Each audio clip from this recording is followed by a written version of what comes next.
নমস্কার বন্ধুরা, welcome to cooking and baking with শতাব্দী। আজকে আমি চলে এসেছি আর একটা জন্মাষ্টমী স্পেশাল রেসিপি নিয়ে, তালের মালপোয়া। এই রেসিপিটা আপনারা যদি ফলো করেন তাহলে আপনাদের মালপোয়া হবে একদম তুলতুলে নরম আর ভাজার সময় লুচির মতন ফুলবে। তাহলে চলুন আর দেরি না করে রেসিপিটি দেখে নেওয়া যাক।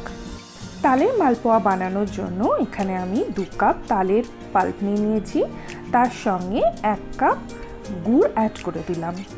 গুড়ের সঙ্গে 1 কাপ নারকেল কোড়া আর 2 চামচ চাল গুঁড়ো। এর সাথে 1 কাপ ময়দা, 2 বড় চামচ সুজি, 1/4 টিস্পুন নুন। এগুলো সব কিছু একসঙ্গে ভালো করে মিশিয়ে নেব একটা স্প্যাটুলার সাহায্যে। ব্যাটারটা ভালো করে মেশানো হয়ে গেছে। এখান থেকে কিছুটা ব্যাটার আমি তালের বড়ার জন্য উঠিয়ে রাখবো। আর তারপরে এতে 1/2 কাপ দুধ আর 1/2 ছোট চামচ মৌরি অ্যাড করে দিলাম। আবার ভালো করে মিশিয়ে একটা পাতলা ব্যাটার বানিয়ে নেব। দেখুন, মালপোয়ার ব্যাটারটা রেডি হয়ে গেছে। অন্যদিকে মালপোয়া ভাজার জন্য আমি তেল গরম করে নিয়েছি। এরকম ডাবু হাতা দিয়ে 1 হাতা ব্যাটার তেলে দিয়ে মালপোয়াগুলো ভেজে নেব। তেলের টেম্পারেচারটা মিডিয়াম থাকতে হবে।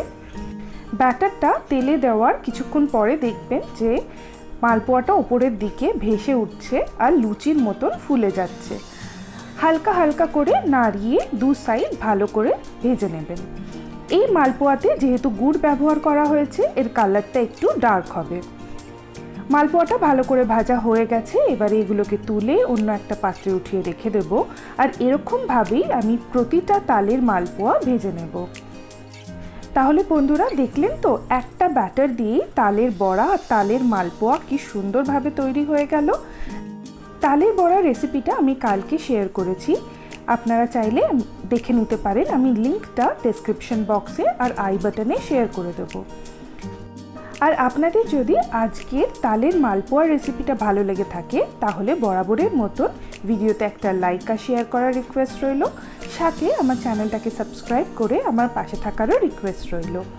আজ তাহলে আসি, আবার আসবো নতুন কোনো রেসিপি নিয়ে। আপনারা ভালো থাকবেন, সুস্থ থাকবেন।